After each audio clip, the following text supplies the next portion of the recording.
and gentlemen, the Colgate-Palmolive Peet Company, makers of Colgate Dental Cream, take this opportunity to wish you a Merry Christmas. And now, Colgate Dental Cream presents the Dennis Day Show, written by Frank Galen, with Sharon Douglas, Dink Trout, Paula Winslow, Charles Dant in the orchestra, yours truly, Vern Smith, and starring our popular young singer in A Day in the Life of Dennis Day.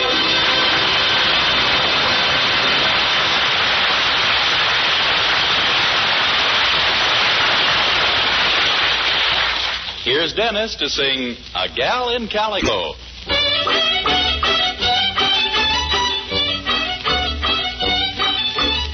Met a gal in Calico way down in Santa Fe. I used to be her Sunday beau till I rode away. Do I want her? Do I want her love? Yes, sirree. Will I win her? Will I win her love? Wait and see. Working with the rodeo, go from town to town, see most every kind of gal, every kind of gown. But who made my heart sing? Yippee-I, yippee-oh, my little gal in Calico. I'm gonna quit the rodeo, gonna settle down, buy a boat, a calico, for a wedding gown. Then will I fence her in? Yippee-I, yippee-oh, my little gal in Calico.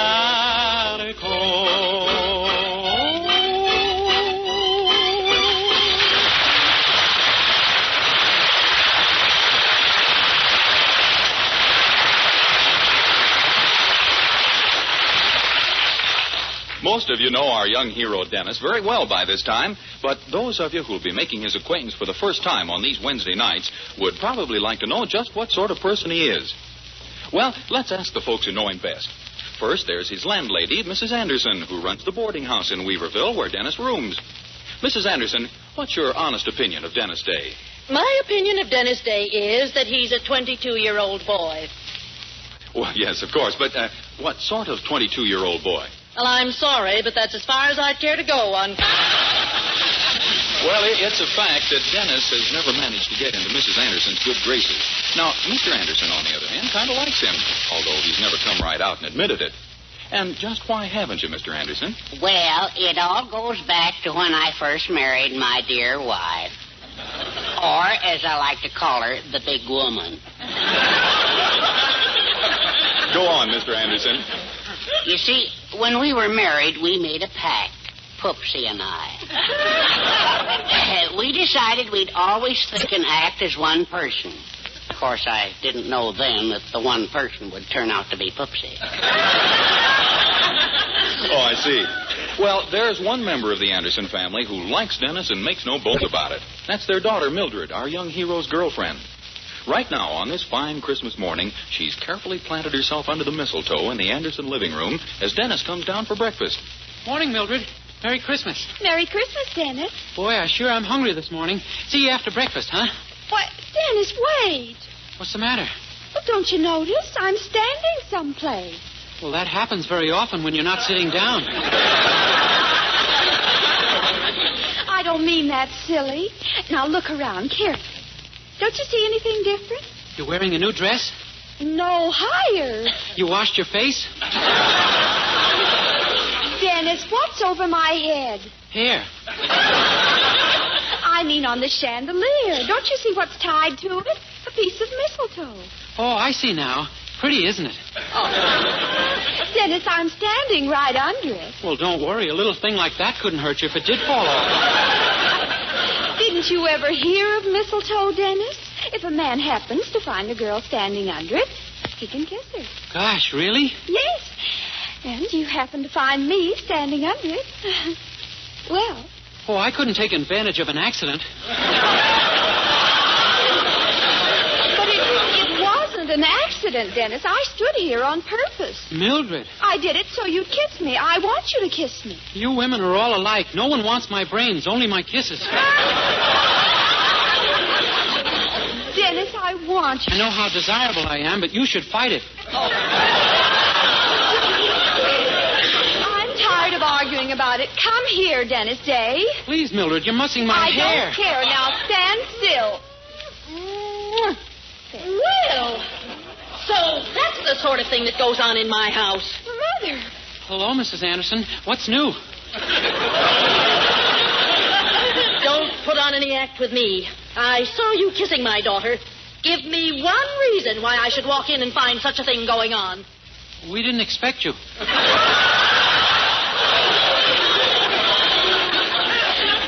Well, it was all my fault, Mother. Really, it was. You see, it's Christmas, and there was mistletoe, and I was standing under it, and... Well, anyway, it was only a little peck on the cheek. That's true, Mrs. Anderson, and I promise it won't happen again until we've been married for years. Married, indeed. Young man, you've been nothing but trouble to me since you began boarding here. I suggest that you look for another place to live as soon as you can. But, Mrs. Anderson... That's my last word on the subject. Gee, now I'm in a fine mess. Golly, I'm sorry, Dennis. You wouldn't have gotten in trouble if only I hadn't insisted on kissing you. Oh, that's all right. As a matter of fact, I kind of like being kissed. Oh, did you, Dennis? Yeah, I see now why so many people speak so well of it. Oh, gee, I hope Mother doesn't really make you move. No, it wouldn't be much of a Christmas if she did. Oh, dear, I nearly forgot with so many things going on. What? There's a little present for you inside, underneath the tree. For me. Gosh, thanks, Mildred. I hope you won't be too disappointed, but I didn't have enough money to buy you an expensive present this year. Oh, well, that's all right, Dennis. I'll be every bit as happy with a present that costs practically nothing. I didn't have enough to buy you one of those either. Oh, well, don't feel badly. I understand. Next year I'll be able to give you something real nice to make up for it after my invention is put on the market. Your invention? Yeah, I haven't told you because I wanted it to be a surprise. You see, one day last week, Mrs. Courtney came into the drugstore to get something for a terrible headache. So I made up a wet pack out of some stuff I found, and she put it on her head. And it cured her headache? No, it made her headache worse, but it curled her hair. Oh, my goodness. I haven't told a soul yet, but I think I've invented a permanent wave solution. It should be worth millions. Oh, I should say so. Have you tried it on anyone besides Mrs. Courtney? No, but Mr. Willoughby's police dog sat in some the other day. And what happened? Well, the part that barks is still police dog, but the part that wags is pure French poodle. That's marvelous. I'm improving it all the time. Why, just yesterday I put some powder from France I found in the place. Oh, golly, I've just had the most wonderful idea. What? My mother's got to know about this. Why, when she sees what you've got hold of, she'll never let you move out. Oh, she won't believe it's any good if I invented it. Oh, but that's just it. She's got to try some herself. But how are we going to get her to do that? Oh, look, she's in the next room. You go in and hint in a subtle way that she doesn't look quite as attractive for Christmas as she might. Her hair looks a little stringy. And then you show her your invention and ask her to try some on her head. Golly, I'll do it. I've got a jar of it right here in my pocket. Good. Oh, but you've got to be very diplomatic about telling her she could look more attractive. Here goes. Mrs. Anderson. Yes? You know, I was just thinking, you're pretty ugly today. I don't mean all over, just above your neck. How dare you talk to me like that? Mrs. Anderson, wait, you don't understand. What I meant is you're beautiful, only your hair kind of spoils it. My hair? Yeah, it's so straight. Why, if you had curly hair, you could look just like Lana Turner all over instead of just locally. Oh, that's very sweet of you, Dennis. Oh, but my hair's always been straight. Even a permanent doesn't curl it. Well, I have some stuff right here that will, Mrs. Anderson. If you'll just put some on your head in 2 or 3 minutes, you'll be amazed. Well, if it's as good as all that, I certainly will try it. That's swell. Come out and show Mildred. Well, Oh, good morning, Mr. Anderson. Good morning, Dennis. My lover girl in there? Yes, but don't go in, Mr. Anderson. You're going to get a surprise in a minute. I am? Yeah. How would you like it if your wife suddenly became Lana Turner? Outside of Lana Turner suddenly becoming my wife, I can't think of anything nicer. Well, you just wait. You really think it'll work, Dennis? Oh, sure. And with that French powder I put in yesterday to make it smell nice, she'll just love it. Well, what kind of French powder was it? Oh, I don't know. Only the name of the maker was on the box. Some fellow named Plaster of Paris. Plaster of Paris? Oh, Dennis, no. I did something? Did something? Oh, we're finished forever. Mildred, what do you mean? Yes, what are you two talking about? Well, how do I look? Well, my head feels awfully peculiar. Really, Mother? Yes. How do you like it, Herbert? Oh, very nice, Poopsie. That's the first sensible hat I've ever seen you wear. Hat? I'm not wearing a hat. You mean that's you? Well, certainly. This is my new hairdo. Don't you think you overdoed it? What do you mean? Get out of the way so I can see myself in the mirror. Why, I don't... Ah! Dennis Day! My hair! It's ruined! Listen to it.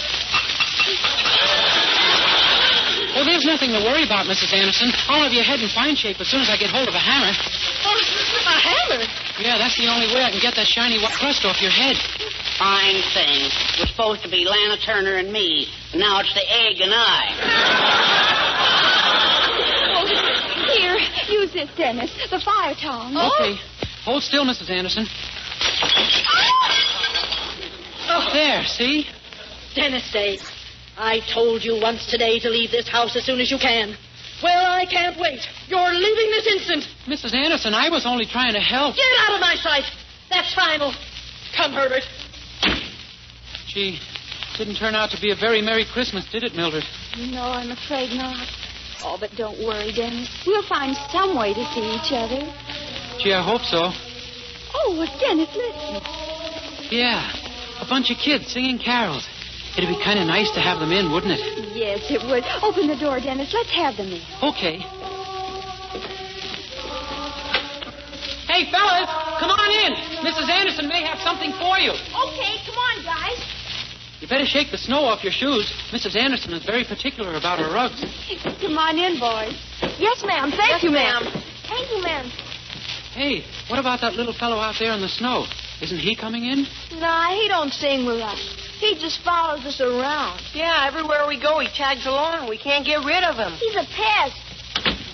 Hey, fella, why don't you come up here on the porch? You'll catch cold out there. Come on up. Don't be afraid. What's your name? Cecil?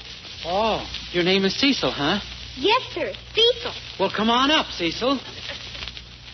Yes, sir. See, you are catching cold. I'm not cold. You're not crying, are you? Yes, sir. You are? But this is Christmas. You shouldn't be crying on Christmas. Yes, sir. What are you crying about, Cecil? They won't let me sing with them. They won't let you sing with them? Why not? I got braces on my teeth. They say I don't sing good. Well, I don't believe it. I'll just bet that you're a real good singer. No, I'm not. I don't really sing good. You don't? No, sir, I don't sing good, but I like to sing anyway. I like to sing more than anything in the whole world. Sure you do. And that's what makes singing really important. To want to sing from the bottom of your heart, whether you can really sing or not. It is? It certainly is. You know, once upon a time, there was a little boy just like you. Well, this little boy wanted to sing more than anything else in the whole world. Honest? Uh-huh. And one night he had a vision. And the vision told him never to stop singing, because someday he would sing for the king. What's a vision? A vision? Oh, a vision is something like a dream, I think. Well, this little boy... What was his name? His name? Oh, I don't know what his name was. You see, it was a very long time ago. How long ago? Oh, a long, long time ago. Did he sing over the radio? No, this was long before radios and phonographs and moving pictures. Before Jack Benny? Yeah, even before that. Gosh. It was a long, long time ago, in a land far, far away. The little boy came from a very poor family. Though his father and mother worked hard, they could barely buy enough bread to eat. The boy had no shoes to wear, and his clothes were ragged and torn. But he didn't care, for he was happy. He had a song in his heart. Life is fair on a summer's day. Sweet the western wind is blowing. La, la, la, la, la, la, la.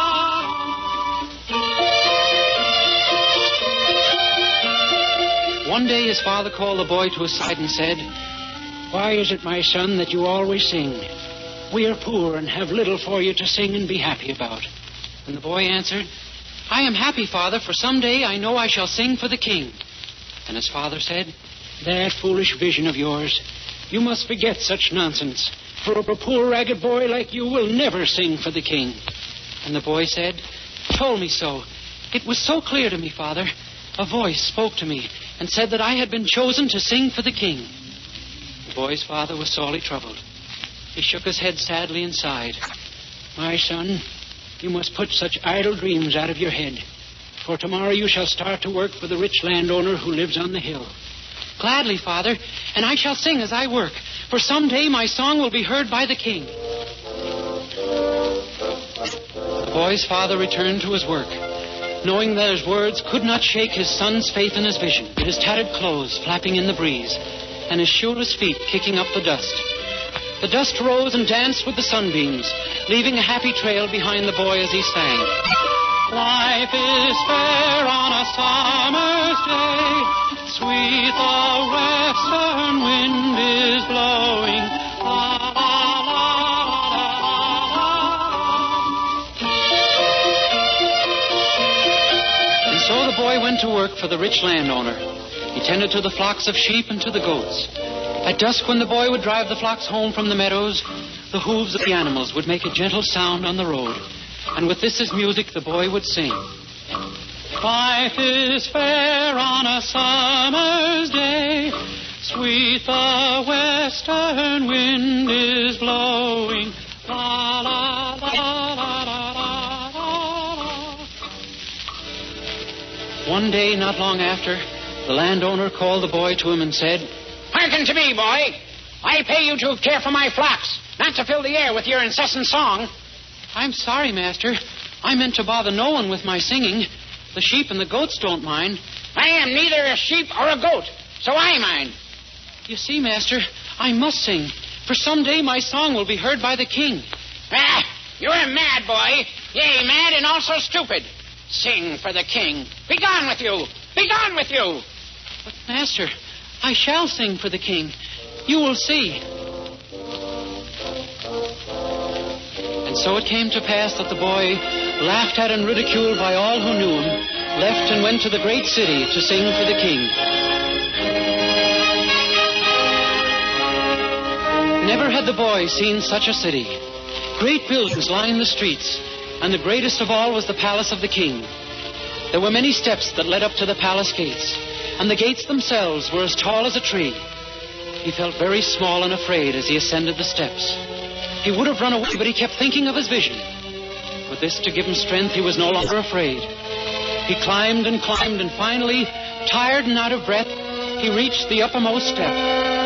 Smoothing down his ragged garments, he approached the gates. And hesitantly, he knocked upon them. He waited breathlessly as the gates slowly opened.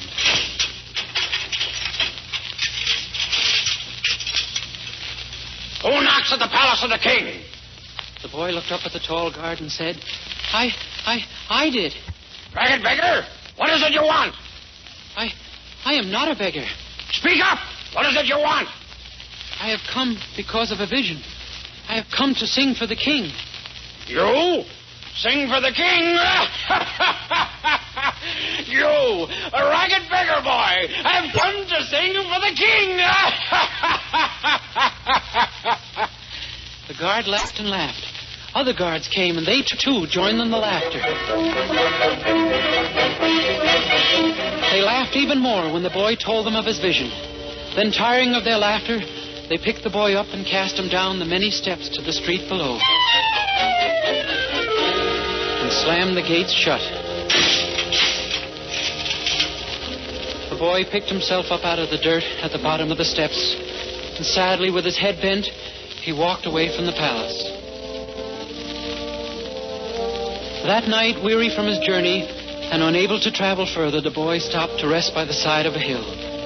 Sheep were grazing nearby, and as he fell asleep, the boy knew that he would never sing again. He was awakened that night by a strange light, a light that transformed everything about him, a light from a great star that shone above. There wasn't a sound. All was hushed. A hush, a quiet, a silence beyond words to describe. Even the sheep on the hillside and the doves in the trees seemed to sense the silence. And then the light seemed to become even brighter, bathing all in a glow that made them one. The boy, the hill, the earth, the grass, the animals all became one, and one alone. The boy raised himself from the ground, not daring to breathe. Then he felt a song swelling in his throat. He could contain himself no longer. Something was compelling him to sing. He stood up straight and small on the hill. What if they had laughed at him? What if his song was unwanted? He felt he must sing now, here now in this divine night. So he stood. His tattered clothes, shimmering in the light of the star above, were like the raiment of angels. And he sang. Ave Maria,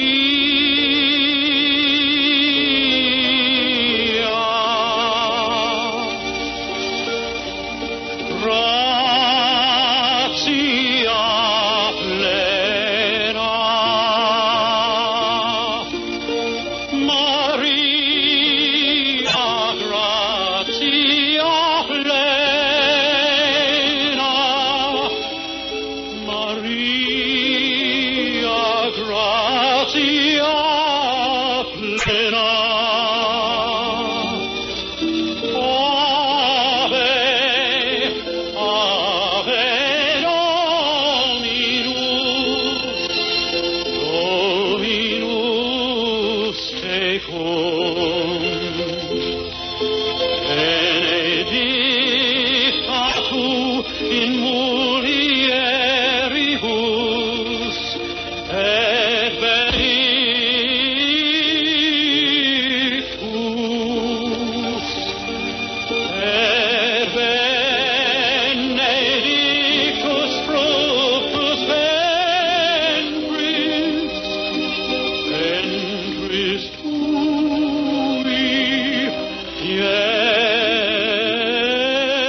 song, the boy saw a man coming up the hill toward him.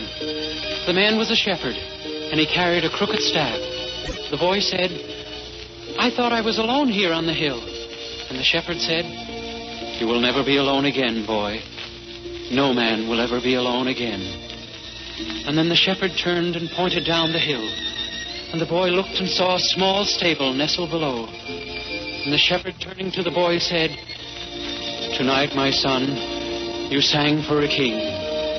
Verily, the King of Kings."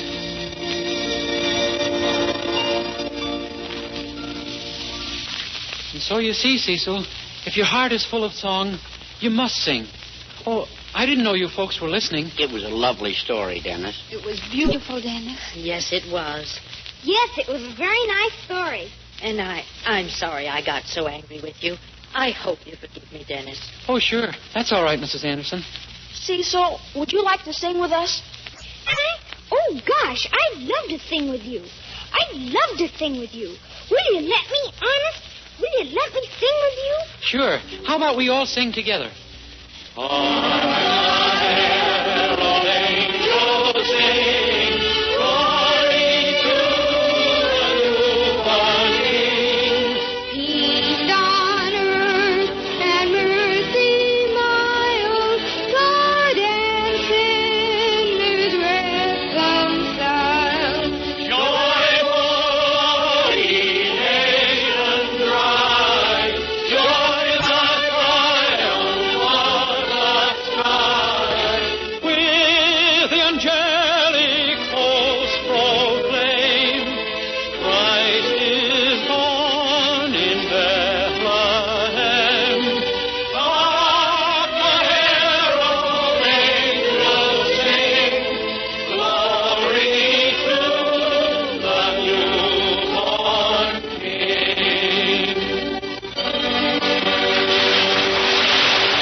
Colgate-Palmolive Peet Company, makers of Colgate Dental Cream, hope you've enjoyed a very pleasant Christmas and sends to every one of you best wishes for the new year.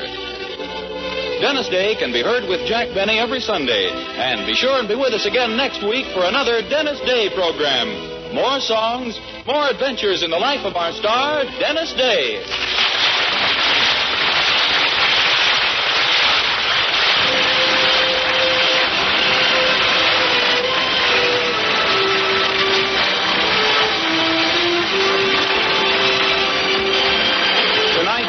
Christmas story, The Boy Who Sang for the King, was written by Frank Pashlin. Bobby Driscoll, who played the part of Cecil, appeared through the courtesy of Walt Disney and can be seen in the Technicolor picture Song of the South. All the other parts in the Christmas story were played by Dennis, of course. The special musical background was by Charles Dant. This is Vern Smith speaking.